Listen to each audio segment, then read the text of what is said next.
స్వచ్ఛత అంటే నందిని. నందిని పాలు మరియు పెరుగు. నమస్తే రమగారు. నమస్తే జయ.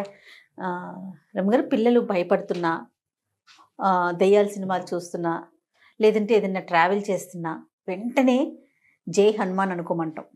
లేకపోతే హనుమాన్ చాలీసా చదువుకుంటే మంచిది, భయం పోతుందంటాం. భయం అనగానే హనుమాన్, ఇవి రెండు ఈక్వల్గా ఉంటాయి అన్నమాట కదండి.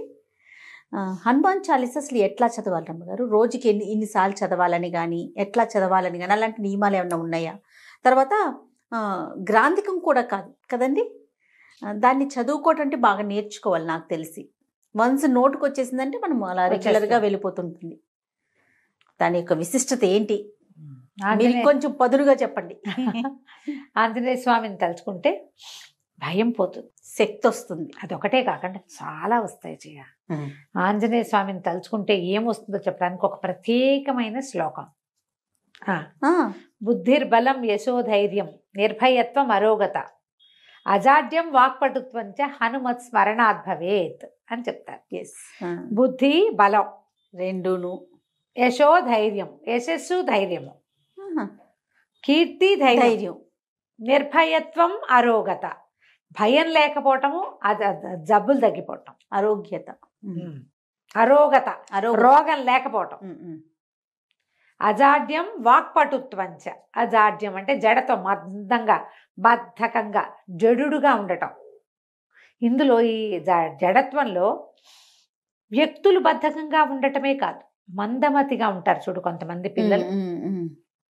కొంచెం కొద్దిపాటి ఆటిజం ఉంది, కొంచెం ఏదో అంటే మెంటల్లీ కంప్లీట్లీ ఛాలెంజ్డ్ కాదు, కొంచెం ఛాలెంజ్డ్ కిడ్స్, వాళ్ళకు కూడా వాక్పటుత్వంచ. మాటలు సరిగా రావట్లేదు, తెలివిగా సమయస్ఫూర్తి లేదు, తెలివిగా మాట్లాడలేకపోతున్నారు. అలాంటప్పుడు కూడా హనుమత్ స్మరణాత్ భవేత్. వాక్పటుత్వం కూడా ఆంజనేయ స్వామి స్మరణతోటి వస్తుంది. ఇంకేముంది, అన్నీ వచ్చేస్తాయి ఈ శ్లోకం చదువుకోవటం.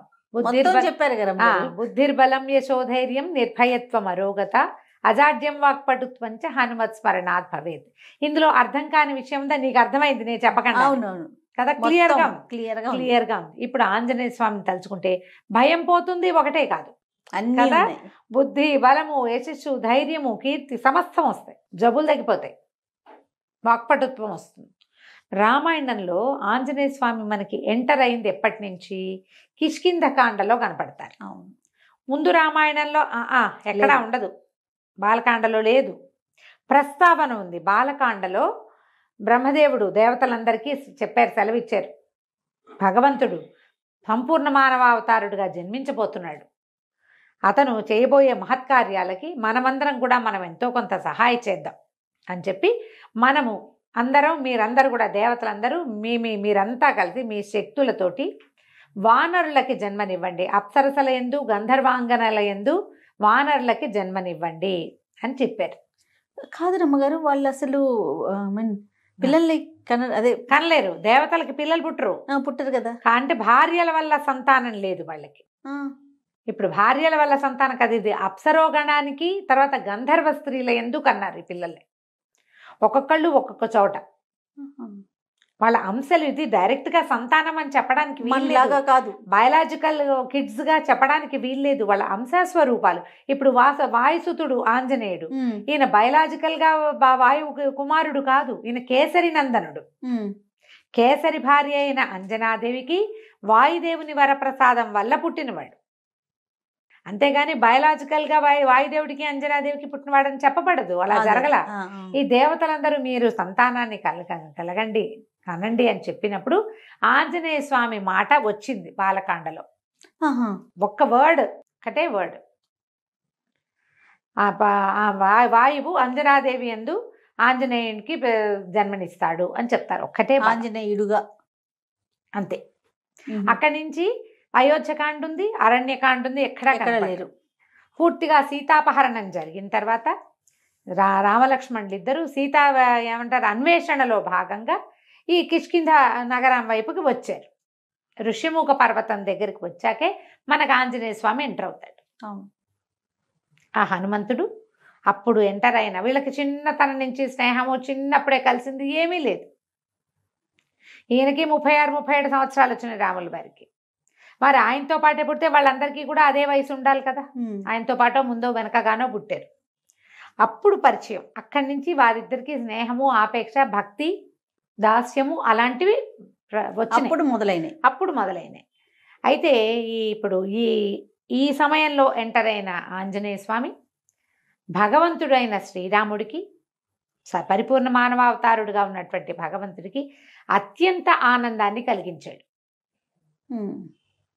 మొదటిది సీతను వెతికాడు. దానికంటే ముందు ఎంతో స్నేహం కలిపాడు, సుగ్రీవుడితోటి స్నేహం కలిపాడు. వాళ్ళ మైత్రి మరింత ప్రబలం అవడానికి కారణమయ్యాడు. సీతాన్వేషణ చేయాలని బాగా ప్రబోధం చేసుకున్నారు ఒకళ్ళకొకళ్ళు.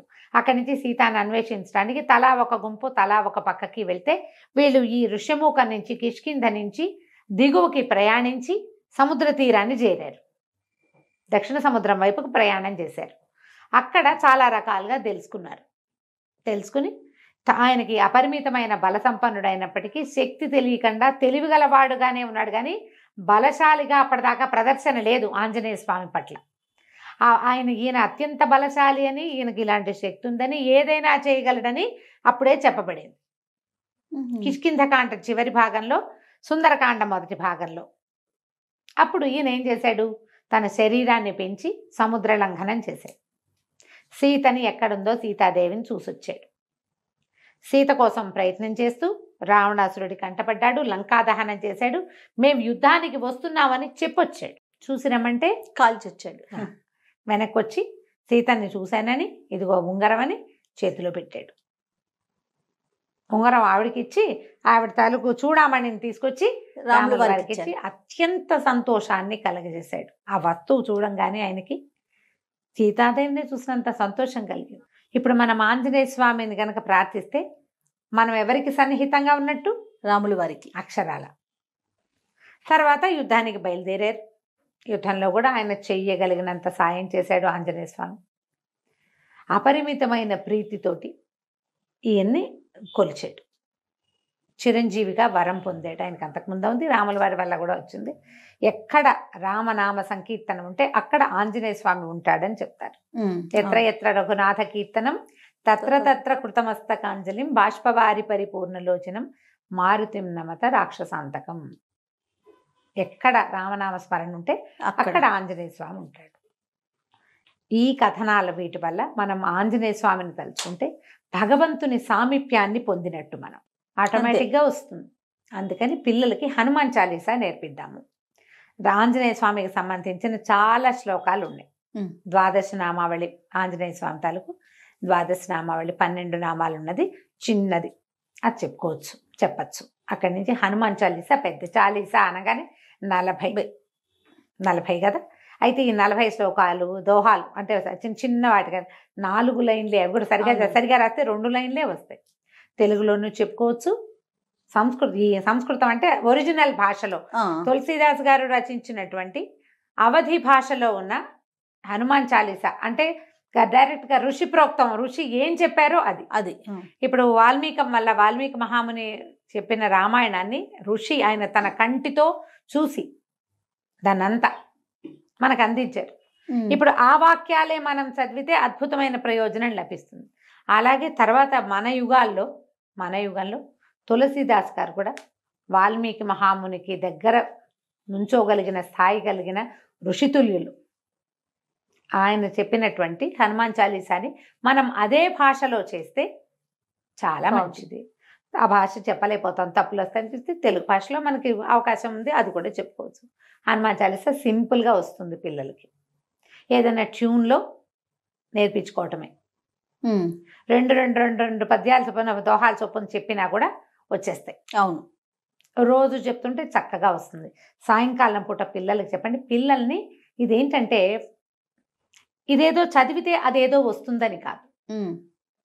ఇది చదివితే నీకు బాగుంటుంది, నీకు ధైర్యం వస్తుంది, నీకు బుద్ధి వస్తుంది, నీకు జ్ఞానం వస్తుంది, నీకు అనారోగ్యం తగ్గుతుంది, నువ్వు ధైర్యంగా ఉంటావు, నీకు ఎవరో ఒకళ్ళ సహాయం లభిస్తుంది. అసలు సహాయమే అవసరం లేని అసహాయ సూర్యుడిగా నువ్వు ఉండొచ్చు. ఆంజనేయ స్వామికి ఎవరు సహాయం చేశారు? లక్ష్మణ స్వామిని బతికించడానికి ఈయన ఏం చేశాడు? సంజీవ పర్వతానికి పరిగెత్తుకుంటూ వెళ్ళాడు. అవును, ఆయన ఒక్కడే తెచ్చాడు. ఎవరు సహాయం చేశారు? ఎవరు చేయలేదుగా, అసహాయసురుడిగా అవుతారు అని చెప్పి నేర్పించి దాన్ని మెల్లిగా రోజు వారడికి చదవటంలో పెట్టండి. దీనికి ప్రారంభం ఏంటంటే తల్లిదండ్రికి వచ్చి ఉండాలమ్మా. అది పిల్లాడికి ఇప్పుడు నాబోటి పెద్దమ్మతోటి నేర్పించడం గొప్ప కాదు, నువ్వు కూడా నేర్చుకో, నువ్వు కూడా చదువు. శనివారమో మంగళవారమో చదవటం, గుళ్ళోకి తీసుకెళ్తే గుళ్ళో నాన్న హనుమాన్ చాలీసా చెప్పుకో అని చాలీసా చెప్పిచ్చేసేయాలి పిల్లలతోటి. ఇది మనం 3వ ఏటి నుంచి మొదలు పెట్టచ్చు. మా పిల్లలకి నేను అట్లా చెప్పాను చేయాలి. తొందరగా మాటలు వచ్చినాయి, ఈజీగా. మాకు ఎంఎస్ సుబ్బలక్ష్మిని ఫాలో అయ్యే అలవాటు ఉంది. ఎంఎస్ సుబ్బలక్ష్మి గారిది చాలా బాగుంటుంది. మధ్యలో రామలక్ష్మణి జానకి జయబోలో హనుమానికి అని వస్తుంది, ప్రతి కొన్ని శ్లోకాల తర్వాత అది వస్తుంది అనమాట. అది వినడం మొదలుపెట్టి అది నేర్చుకున్నాను. నేను ఒట్టిగా విడిగా చదువుకోవటం కూడా నేర్పించాను. ఎవరి పిల్లలు కాసేపు కూర్చున్నా వాడికి ఒకటి చెప్తాను నేను. అందులో ఏదో ఒకటి చెప్పచ్చు కదా. ట్యూన్ కూడా అట్రాక్టివ్గా ఉంటుంది. రాగాల్లో, ఆ రాగాల్లో నేర్చుకుంటే పిల్లలు సరదాగా నేర్చేసుకుంటారు. ఆలోచించండి. తప్పకుండా. ఇప్పుడు కళ్ళు మూసుకుంటే నాకు సుబ్బలక్ష్మి గారి గొంతు అట్లా వినపడుతుంది. ప్రతిదీ అది ఎట్లా ఉంటుందంటే మన లోపల ఒక జ్యోతిని వెలిగిస్తున్నట్టు ఉంటుంది. అవునండి. మీరు అలా వినడం నేర్చుకోండి, పిల్లలకి అట్లా చెప్పండి. పిల్లలకి నువ్వు చదివితే నీకేదో వస్తుందని చెప్పొద్దమ్మా దయచేసి. బయట నుంచి ఏది రాదు, లోపల ఉంటాయి మనకు అవన్నీ. ధైర్యము, బుద్ధి, జ్ఞానం వాకిట్లో నుంచి తెచ్చుకునేవి కాదు, లోపల పుట్టేవి అవి. ఆ లోపల ఉంటాయి, మనకు తెలీదు. ఇప్పుడు మన లోపల ఏమేమి ఉన్నాయో మనకు తెలియదు కదా. అలాగే ఇవన్నీ కూడా లోపల హిడెన్ గా ఉంటాయి ప్రతి మానవుడికి. మనమందరం రాముడు లాంటి జన్మ కలిగిన వాళ్ళమే. ఆయన అవన్నిటిని మేల్కొల్పుకున్నాడు, కళ్యాణ గుణాలని. మనం మేల్కొల్పుకోం అంతే. ఆ మేల్కొల్పుకి ఇది ఒక సాధనంగా ఉంటుందని గ్రహించుకోండి. తప్పకుండా. దీన్ని పూర్తిగా ఏమంటే మత సంబంధమైన వ్యవహారంగా తీసుకోవద్దు. అలా అనుకోవడానికి వీల్లేదు, అసలు అనుకోవద్దు. ఇది మనకు అవసరంగా భావించండి. ఆంజనేయ స్వామి చాలా తెలివైన మాట తీరున్నవాడు, అద్భుతమైన మాట. ఎక్కడ తెలివి తక్కువ మాటలు, పొరపాటు మాటలు అలాంటివి లేవు. చాలా ప్లాన్డ్గా, తెలివిగా మాట్లాడే మనిషి ఆయన, వ్యక్తి. అవన్నీ వస్తాయి మనకి. అదే కదా, ఆయన బలశాలి, ఆయన ధైర్యశాలి, ఎన్నో అద్భుతమైన గుణాలు ఉన్నవాడు. అవన్నీ మనకు కూడా కావాలి. మనం ఇన్స్పిరేషన్ గా తీసుకోమా వాళ్ళని వీళ్ళని అందరినీ.